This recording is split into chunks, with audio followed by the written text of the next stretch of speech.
Hi there. Today I want to talk with you about the four-letter word that will ruin your life. No, it's not that four-letter word. It's the word can't. I can't. A simple word that totally changes the trajectory of your life. I can't go to college. I'm not smart enough. I can't get a job. Nobody would hire me. I can't leave a destructive marriage. I'm not capable of taking care of myself. I can't speak up. What would happen if I did? I can't exercise. I have no time. I can't eat healthy. I don't know what to do. Or it's just too hard to figure out what to cook. I can't. What? What's your I can't? What has held you back from being all the person that God calls you to be? Because you've believed this word, I can't.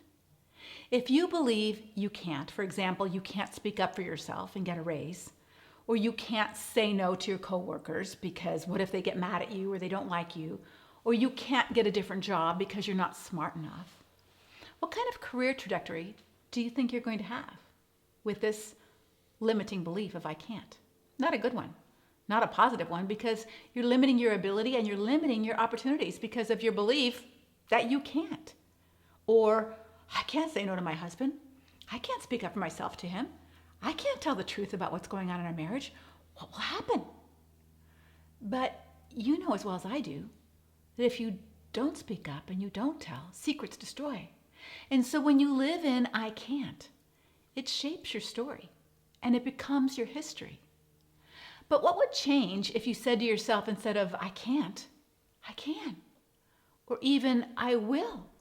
That's another four-letter word, right?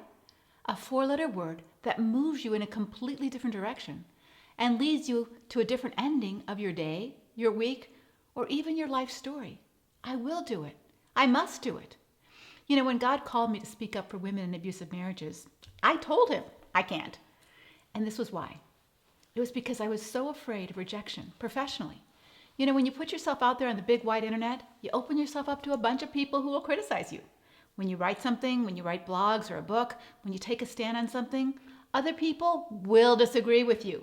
Other people won't like you for taking a stand. Other people might put you down or disparage you or even reject you. Maybe not invite you to certain conferences for the stand that you've taken. It's happened to me. It's so much easier just to stay lukewarm on everything, right?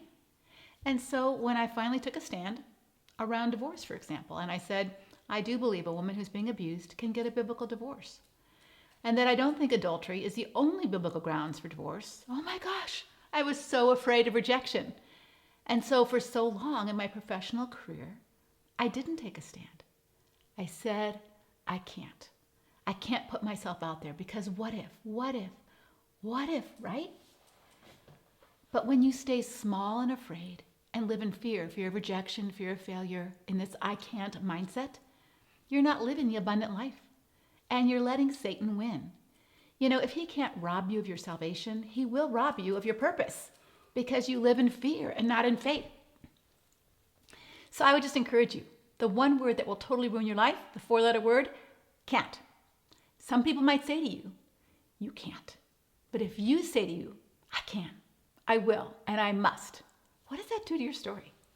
And fair warning, just because you start to say I can, or you try to do some new things, doesn't mean you're always going to be 100% successful. But as you start to take those steps of faith and move forward in I can, I will, and I must, guess what happens to your life story? You know, Jesus says something very interesting in John 10:10. He says, I have come that you might have what? Life, and have it abundantly. When you live small because you're telling yourself you can't, you are never going to have an abundant life. And when Jesus talks about abundance, he's not necessarily talking about prosperity. He's not saying, hey, name it and claim it. Say, I can make $1 million, or I can have a Ferrari, or I can live in a big house, and God's going to give you that. That's not what the abundant life is about. So God is going to have the final say on what abundant life is for you, but I encourage you and challenge you to move your own internal self-talk out of I can't to I can, and then I will, and then I must, and see what happens to your life story. You will be transformed. God bless.